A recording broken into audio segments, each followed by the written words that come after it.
ये कहानी व्यावहारिक शिक्षा, समान अवसर और चरित्र निर्माण के बारे में है। ये हमें सिखाती है कि एक शिक्षा मंत्री, एजुकेशन मिनिस्टर का असली लक्ष्य केवल साक्षरता, लिटरेसी बढ़ाना नहीं, बल्कि बुद्धिमत्ता, विजडम को जगाना है। शीर्षक: शिक्षा मंत्री और डिग्री का बोझ। अध्याय 1, रटने वाली मशीनें।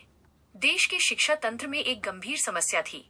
छात्र भारी भरकम किताबें रट रहे थे, 99% अंक ला रहे थे, लेकिन जब वे कॉलेज से बाहर निकलते तो उनके पास कोई व्यावहारिक ज्ञान नहीं होता था।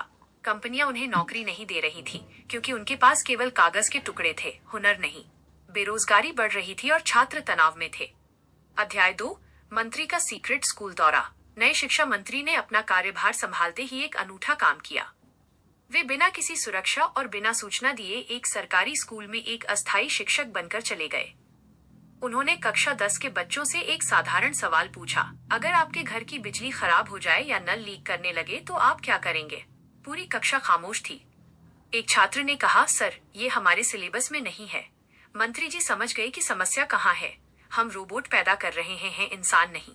अध्याय 3, बस्ता कम, हुनर ज्यादा। मंत्री जी ने शिक्षा नीति में एक क्रांतिकारी बदलाव किया। उन्होंने नियम बनाया कि 1, हफ्ते में 2 दिन नो बैग डे होंगे, जहां बच्चे बढ़ईगिरी, कोडिंग, खेती या बिजली का काम सीखेंगे।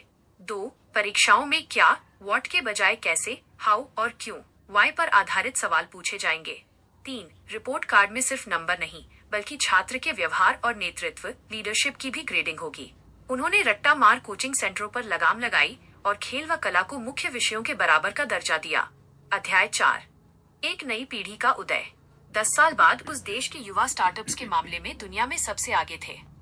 वे अब नौकरी मांगने वाले नहीं, बल्कि नौकरी देने वाले बन चुके थे। शिक्षा मंत्री ने साबित कर दिया कि शिक्षा वो नहीं है जो दिमाग में भरी जाए, बल्कि वो है जो दिमाग को खोल दे। उन्होंने देश को केवल शिक्षित नहीं, बल्कि दीक्षित और काबिल बनाया। दोस्तों, ज्ञान वही है जो आपके जीवन में काम आए, बाकी सब तो सिर्फ जानकारी है। अपनी स्किल्स पर ध्यान दीजिए, क्योंकि डिग्रियां आपको इंटरव्यू तक ले जा सकती हैं, लेकिन आपका हुनर ही आपको कामयाबी दिलाएगा। अगर शिक्षा मंत्री के इस विजन ने आपको प्रेरित किया हो, तो वीडियो को लाइक जरूर करें और ऐसी ही ज्ञानवर्धक कहानियों के लिए हमारे परिवार इंस्पिरिन एमडीपी को सब्सक्राइब करना न भूलें। बढ़ते रहिए। मिलते हैं अगले वीडियो में।